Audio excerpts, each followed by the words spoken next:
To the Middle East now, Palestinians are dealing with the aftermath of Israel's two-day assault on the Jenin refugee camp in the occupied West Bank. Israeli Prime Minister Benjamin Netanyahu said the military operation in the Palestinian territory was just the start of what would be repeated incursions into the West Bank. NBC News foreign correspondent Matt Bradley is there. Matt, we just want to ask you, first of all, what's the scene like on the ground there right now?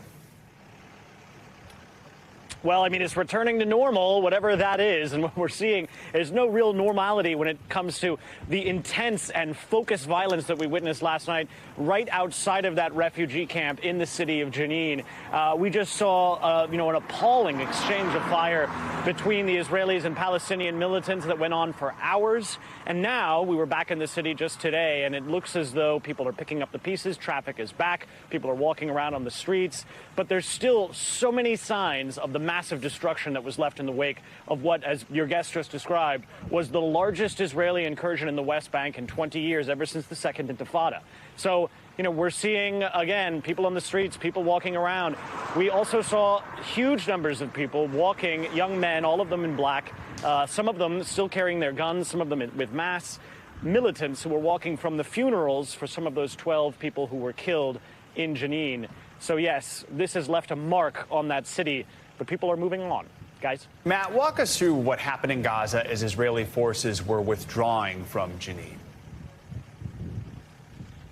Well, what we saw in Gaza, again, first of all, we should start with before that, it was Hamas, who runs Gaza, who praised and actually claimed that attack in Tel Aviv, where a driver rammed into some pedestrians in front of a shopping center, injuring several people. After that, we saw what a lot of people were fearing, what we were fearing too, that the Gazans would start to fire missiles into Israel proper, and that's exactly what happened. Then the Israelis fired back. This is almost seems cursory at this point, almost perfunctory, but yet it stopped there. It doesn't seem to have expanded into a larger conflict involving the Gaza Strip, and that is always the risk with something like that, where a situation in the West Bank, violence, Israeli raids, or seizures of land will lead to a retaliation from the Gaza Strip. So far, we saw a taste of that, but we haven't seen it blossom into a full-blown conflict of the kind that we've seen in the last several years between Gaza and Israel. Matt, as we mentioned, we heard from the Israeli Prime Minister saying this was just the start of incursions into the occupied West Bank. Remind us, politically, how did we get to where we are right now? Yeah, it's an interesting question because really it's all about Benjamin Netanyahu. He's now back in power, and this time he's armed with a right-wing government that sees eye to eye with his point of view about the West Bank.